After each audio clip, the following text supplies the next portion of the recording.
SLUC 51. That is Ben Haynes. What was going through your mind? What was happening in your life at that time from this post with this amazing conversation and the bracelets that you have? Team Waz, hashtag Team Waz, and control your, what is that? Controllable? Control your controllables, yeah. Tell us about that. Yeah, so, part of this journey for me, or one of the best aspects of this journey for me is all the messages that I get from fans and from people watching. And, sometimes these people share personal parts of their lives and stuff they're going through or have been going through for a long time. And, lots of these people, when they reach out, they're telling me about hardships, but then they're also expressing how you said this one thing on this one episode and it really turned my life around, or, made me and my wife look at each other and, it solved a problem that we had and we didn't even know that was coming. So it's one of the more beautiful aspects for me in relation to what I'm doing, because I'm getting all these nice messages from people.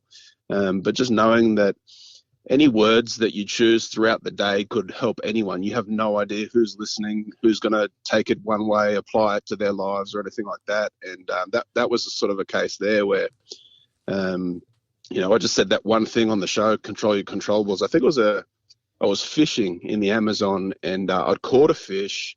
I got it close to shore and then a bird flew out of the sky into the water, grabbed the fish off the line and flew off with my fish.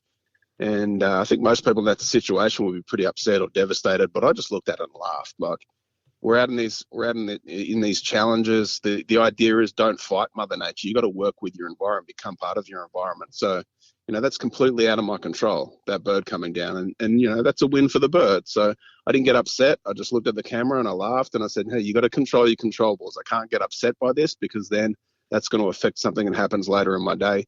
That control your controllables sort of picked up and spread around the internet a little bit, but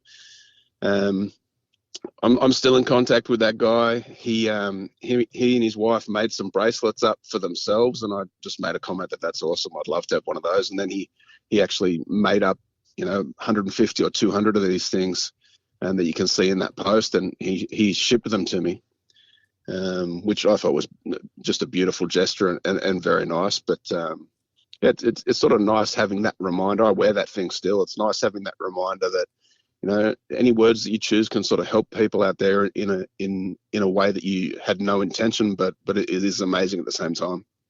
What's been the number one thing you've learned about yourself, Waz, coming from where you've come from, from being military, law enforcement, SCUBA, now reality TV? Well, I like to call it with Discovery reality docu series. Yep. What is the most important and proudest moment you've ever had in your life since then, and what have you learned? Yeah, I don't know if I could put it down to one moment. What I'd say is it's this overwhelming feeling of being on the right path. One of the things I like to do is help the people around me and try and lift people up and motivate people to get the most out of their lives. And I think when you do stuff like that and you're on the right path, you get these things from the universe that sort of reward you and credit you and sort of let you know you're on that right path. And the more I've been doing this and the more I've been committing to that one goal of, I say to my kids, magnify the love that flows through you, which is actually on the inside of that bracelet, which I don't know if you can see from those photos, but I say to my kids, just magnify the love that flows through you. Like that's your job as a human being as you walk this earth. Look for people to help and try and bring a bit of sunlight into people's day. And the more that I've sort of committed to that, the more it's been rewarded, or the more the universe is sort of rewarding me for committing to that type of lifestyle. And every day, if you look for it, you find those signs from the universe that are just telling you, yep, you're doing it, keep doing it.